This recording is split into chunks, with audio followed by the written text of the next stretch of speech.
En el ejercicio anterior, en la actividad 2, estuvimos trabajando el concepto de participación, mirándolo por sobre todo desde la definición como cuarta característica que Max Giovagnoli da de un proyecto transmedia, en donde define la participación como el acuerdo voluntario de los diseñadores del proyecto de dar ese espacio e inclusive de dar parte de la autoría al usuario. Mirado desde este enfoque, no hay proyecto que cumpla mayormente o mejor con esta cuarta característica que un proyecto de los llamados de crowdsourcing, o sea, eh, de múltiple fuente. Y si hablamos de un proyecto de múltiple fuente, el ejemplo más emblemático es Wikipedia. Wikipedia es una enciclopedia, todos ya la conocemos y es más la usamos a diario, que se ha constituido como en una de las marcas de una de las naves insignias de Internet y que es escrita por todos, que es escrita por la comunidad global. Eh, para conocer a fondo cuál es la filosofía que animó el proyecto y que anima el proyecto hoy, es muy interesante mirar este video, que está aquí en el artículo de Wikipedia, en la Wikipedia, que yo le incluí el URL en la clase. Allí se explican cuáles son los llamados pilares de la filosofía Wikipedia. Wikipedia, para que ustedes no pierdan el horizonte, es un producto que nació en 2001, o sea, tiene nada más que 16 años. Y hoy se ha impuesto de una manera increíble y ha desplazado, fíjense que Wikipedia de alguna manera ha desplazado la venta de lo que eran las enciclopedias. Si ustedes recuerdan, en los años 90, uno de los productos más vendidos de Microsoft era la enciclopedia en carta, que era como la enciclopedia digital. Y sin embargo, eso es una cosa que hoy es de museo. Nadie consulta la Encarta ni la encuentra disponible en ningún lado. La enciclopedia universal hoy es Wikipedia. ¿Qué pasó con Wikipedia? Bueno, 5 años después de su aparición, un conocido intelectual como Humberto Eco escribía un artículo que salió en varios diarios. Aquí tengo la edición de La Nación de Argentina, que llamado Los riesgos de Wikipedia, en donde él rescataba el papel de Internet como herramienta de conocimiento, pero planteaba sus reparos a la enciclopedia online y a la falta de rigurosidad en sus contenidos que podían conducir a peligrosos equívocos, decía él. Yo les recomiendo que lean el artículo, vean cuáles eran las conclusiones de Eco en el 2006 sobre el uso de Wikipedia. 5 años después, hay otro artículo de Eco que se llama Me he casado con Wikipedia.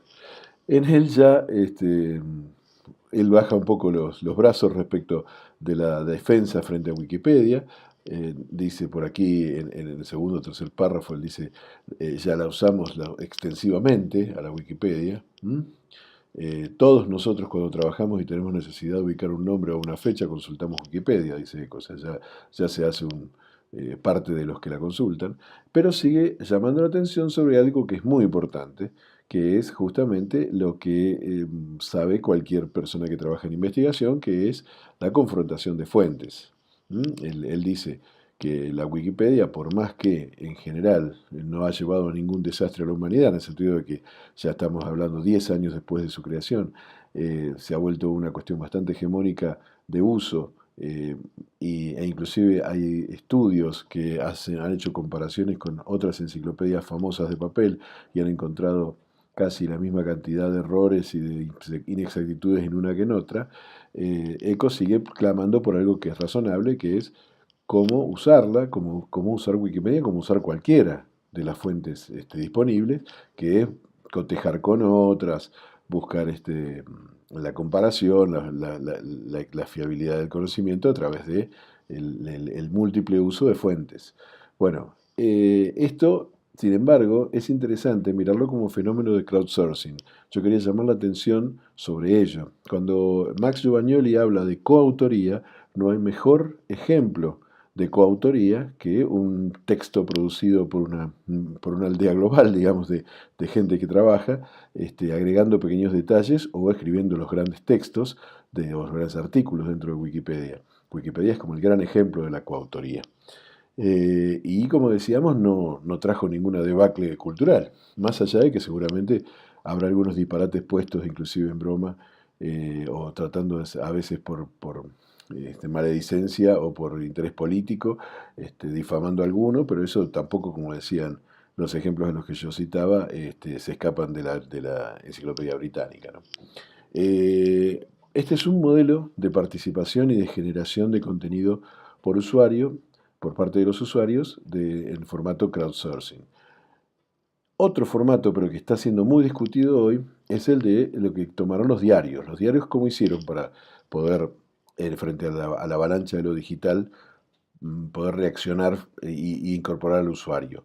Bueno, tomaron dos caminos. Uno es lo que llamaron el periodismo ciudadano, que cualquiera podía de alguna manera, con su camarita, con su grabación, porque en general son textos, son elementos, piezas audiovisuales, no escritas, podían llegar a la televisión o al portal o a la radio. Y por otro lado, los foros como posibilidades de opinión frente a lo escrito por el periodista. Pero bueno, eso ha corrido una suerte diversa la de Wikipedia. No se ha hegemonizado, digamos, como el caso de Wikipedia, sino que está hoy muy discutido, a punto tal que algunos grandes portales están cerrándolos. Por ejemplo, es el caso de IMDb, de Internet Movie Database, que es el portal sobre cine y series más importante que existe en Internet, que ha decidido el 20 de febrero de este año cerrar los foros. Si bien en la explicación oficial del cierre de los foros de Internet Movie Database no está el tema no va a la información de fondo de por qué lo cierran, sino que dicen que bueno, que es muy poco el tráfico y que no vale la pena sostenerlo, es porque en general hay otras redes para eso. En realidad hay toda una discusión de fondo que tiene que ver con la calidad del tipo de participación que se da en los foros de los diarios o de los grandes portales que tienen que ver con noticias. Y realmente ese es un tema que preocupa y que hace que ciertos diarios estén hoy pensando en cerrar esos foros. Las participaciones digitales ameritan un análisis puntual y concreto que vamos a hacer ya más adelante, porque van a ver que desde una perspectiva nosotros vamos a adoptar para el análisis, lo que genera es lo que se llama el goce del bla bla. Entonces, nos quedamos por ahora con un modelo de participación y coautoría a través de la aplicación de crowdsourcing y un ejemplo de caso que es el de la Wikipedia.